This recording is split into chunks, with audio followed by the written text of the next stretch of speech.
ጤና ይስጥልን አድማጮች፣ ይህ አዋዜ ልዩ ላልሰማችሁ ነው። ከመረጃዎቹ ጋር አብርሃም መኮንንት ነኝ። ብሪታንያ ረጅም ርቀት የሚወነጨፉ ሚሳኤሎችን ለዩክሬን ላስታጥቅ ነው ስትል ገለጸች። ይህም ከሰሞኑ በዩክሬን የድሮን ጥቃት እየታመሰች ለምትገኘው ሞስኮ ሌላ ራስ መታት ይዞ መጥቷል። ፕሬዚዳንት ትራምፕ አዲስ ጦርነት በአዲስ ሀገር ላይ ሊከፍቱ እንደሆነ ተሰማ። 8 ጦርነቶችን ማስቀረት ችያለሁ የሚሉት ፕሬዚዳንቱ ወደ ሌላ ጦርነት ለመግባት ከጫፍ መድረሳቸው ተነግሯል። እነዚህንና ሌሎች ጉዳዮችን በዝርዝር እናስደምጣችኋለን። አብራችሁን ቆዩ።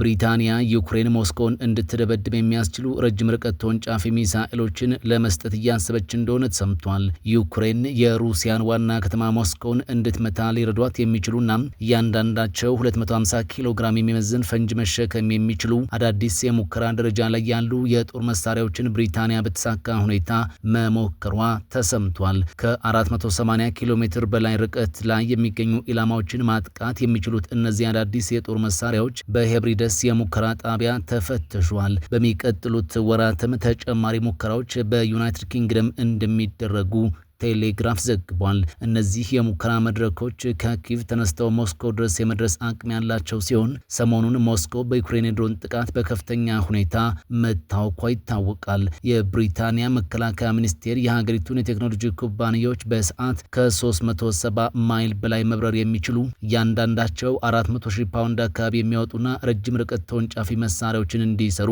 ፈታኝ ውድድር አቅርቦም ነበር። በሄብሪደስ በተደረገው ሙከራ ላይ ጥቂት ጥቃቅን ቴክኒካዊ እክሎች ቢገጥሙም ሁሉም መሳሪያዎች በተሳካ ሁኔታ ተተኩሰዋል። አሁን ላይ ፕሮጀክቱ ወደ ሁለተኛው ምዕራፍ የተሸጋገረ ሲሆን ኩባንያዎቹ ለተጨማሪ ልማት የ15 ሚሊዮን ፓውንድ ውል ተሰጥቷቸዋል። የብሪታንያ ባለስልጣናት የመጀመሪያዎቹን መሳሪያዎች በአንድ ዓመት ጊዜ ውስጥ ለኪቭ ለማስረከብ ተስፋም አድርገዋል። የብሪታንያ አዲሷ የጦር ኃይሎች ሚኒስትር እንደገለጹት እነዚህ መሳሪያዎች ውድ ዋጋ ካላቸው እንደ ስትሮም ሻዶ ካሉ ሚሳኤሎች ጎን ለጎን ዩክሬን ሩሲያ ውስጥ ዘልቃ እንድትመታም ተጨማሪ አቅም ይሆኗታል። ዩክሬን ራሷን ከሩሲያ ወረራ እንድትከላከል የምታደርገውን ጥረት እስከ መጨረሻው እንደግፋለንም ብለዋል መከላከያ ሚኒስትሩ። ባለፈው ሐሙስ ዕለት ብቻ ዩክሬን ወደ 200 የሚጠጉ ድሮኖችን ወደ ሞስኮ ያስተኮሰች ሲሆን በ3 ቀናት ውስጥም በአጠቃላይ ከ1000 በላይ ድሮኖችን ወደ ሩሲያ መተኮሷ ታውቋል። ሩሲያ በበኩሏ ለአጥቂዎቹ ከባድ ያጸፋ ምላሽ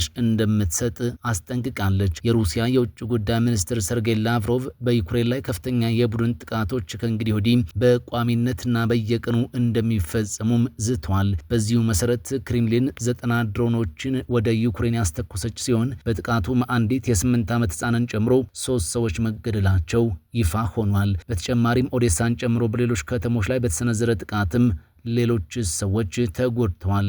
የጂ7 መሪዎች ለዩክሬን ተጨማሪ የአየር መከላከያ መሳሪያዎች ለመስጠት ቃል ገብተዋል። ብሪታንያ በበኩሏ በዚህ ዓመት ብቻ 150,000 ድሮኖችን ለዩክሬን ለማስረከብ ቃል ገብታለች። ፕሬዚዳንት ትራምፕ ቀጣይ ኢላማቸው ኩባ ልትሆን እንደምትችል ጠቆሙ። ፕሬዚዳንት ዶናልድ ትራምፕ ከቬኔዙዌላና ኢራን ቀጥላ ኮሚኒስቷ ጎረቤታቸው ኩባ ኢላማቸው ልትሆን እንደምትችል ተናግረዋል። ፕሬዚዳንት ዶናልድ ትራምፕ ከአሜሪካው መገናኛ ብዙሃን አክሲዮስ ጋር ባደረጉት ቃለ ምልልስ ከኢራን ጋር የደረሱበት ስምምነት ዓለምን ከምጣኔ ሀብት ውድቀት እንደታደገ በይፋ ተናግረዋል። ከኢራን ጦርነት በኋላ ስልጣናቸው ላይ ገደብ ይኖር ከሆነ ተጠይቀው ምንም ገደብ የለም ሲሉም ምላሻቸውን ሰጥቷል። ምናልባት የስልጣን ገደቦች ሊኖሩ ቢችሉም ገና ትምህርት እንዳልወሰዱ ሲሉ አክለዋል። የኢራን ጦርነት ዓለም አቀፍ የምጣኔ ሀብት መላሸቅ ሊያስከትል ይችል እንደነበር ጠቅሰው አሜሪካና ኢራን ስምምነት መፈረማቸው ሊፈጠር የሚችለውን ቀውስ እንደቀለበሰውም ተናግረዋል። ትራምፕ ተመሳሳይ እርምጃ በኩባ ላይ ሊወስዱ እንደሚችሉ በቃለ ምልልሱ ወቅት አንስቷል። ከኢራን በበለጠ ኩባና ቬኔዙዌላ ለአሜሪካ ካላቸው ቅርበት አንጻር እርምጃ ሊወሰድ እንደሚችልም ፕሬዝዳንቱ ተናግረዋል። በአሜሪካና በኢራን መካከል በስዊዘርላንድ ሊካሄድ የነበረው የቀጥታ ንግግር ወደ ሌላ ጊዜ ተላልፏል። በአሜሪካና በኢራን መካከል በስዊዘርላንድ ሊጀምር የነበረው የቀጥታ ድርድር የአሜሪካው ምክትል ፕሬዝዳንት ጄዲ ቫንስ ጉዟቸውን በማዘግየታቸው የተነሳ ወደ ሌላ ጊዜ መሸጋገሩ ተዘግቧል። ምንም እንኳን ከሄዝቦላ ጋር ግንኙነት ያላቸው የመገናኛ ብዙሃን ንግግሩ የተሰረዘው ሐሙስ ሌሊት እስራኤል በደቡባዊ ሊባኖስ ላይ በፈጸመችውና የ18 ሰዎችን ሕይወት በቀጠፈው ጥቃት ምክንያት ነው ቢሉም አሜሪካ ግን ለድርድሩ የሚያስፈልገው እቅድ ገና አለመጠናቀቁን በማስታወቅ ቴክኒካዊ ንግግር በቶሎ እንዲጀመር ፍላጎት እንዳላት ገልጻለች። ይህ በጉጉት የሚጠበቀው ንግግር የሁለቱ ሀገራት መሪዎች ጦርነቱን ለማስቆም ከስምምነት ደርሰው አሜሪካ በኢራን ላይ ጥለው የነበረውን የባህር ላይ እገዳ ካነሳች በኋላ በዝርዝር ጉዳዮች ላይ የሚያተኩር እንደሚሆን ታቅዶም ነበር። ድርድሩ ትኩረቱን ያደርጋል ተብሎ የሚጠበቀው 14 ነጥቦች ባሉት የመግባቢያ ሰነድ አፈጻጸምና በኢራን የኒውክሌር ፕሮግራም ላይ ሲሆን ዋና ዋናዎቹ ነጥቦችም የሚያካትቱት ይፋ ሆኗል። የሆርሙዝ ወሽመጥ በድጋሚ መከፈት፣ ኢራን የኒውክሌር ጦር መሳሪያ እንዳይኖራት ማድረግ፣ ለኢራን መልሶ ግንባታ የሚውል የ300 ቢሊዮን ዶላር እቅድ እንዲሁም በኢራን ላይ ጣሉ ማዕቀቦችን ማንሳት የሚሉት ናቸው። ይህ ስምምነት ሁለቱ ወገኖች ተከታታይ ንግግሮችን በማድረግ ከተራዘመ ቢበዛ በ60 ቀናት ውስጥ የጋራ መግባባት ላይ እንዲደርሱ ያስገድዳቸዋል። ይሁን እንጂ የስምምነቱ አካል ተደርጎ የሚወሰደው የእስራኤል በሊባኖስ ውስጥ የምታካሄደው ወታደራዊ ጥቃት ማቆም ጉዳይ በተግባር ባለመታየቱ የዚህ ስምምነት ዘላቂነት ጥያቄ ውስጥ ጥሎታል።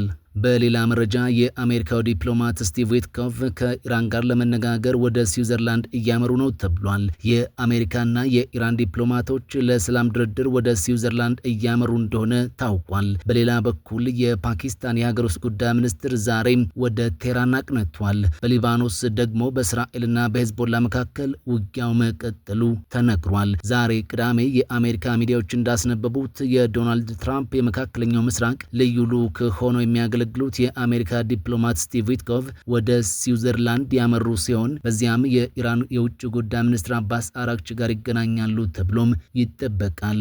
ውይይቱ የሚደረገው የአሜሪካ ምክትል ፕሬዝዳንት ጄዲ ቫንስ አርብ ዕለት ጉዟቸውን ከሰረዙ በኋላ ነው።